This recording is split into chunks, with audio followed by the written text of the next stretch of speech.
In this video, I'm going to show you how you can easily save Instagram draft reels to your gallery.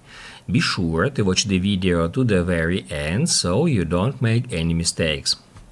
Let's get started, guys, and first off we need to open up Instagram app. Once it is done, tap right here to go to your Instagram profile page. Then tap right here at this plus, and in that pop-up select Reel.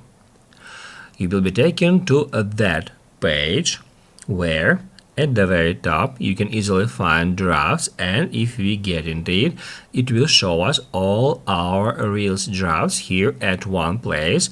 You will be able to scroll down or up until you find a particular Reel draft you are looking for. And then first off we need to get into it. After that, tap right here at edit. It will start playing that draft here, and then basically all we have to do in order to save it is just tap right here at this download button. Before that, you obviously are able to edit it. We can here add some text, stickers, music, maybe some filters, and once you are done with that, just hit right here.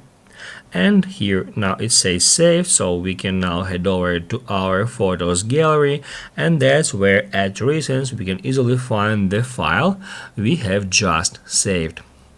If this video was helpful for you, don't forget to hit the like button.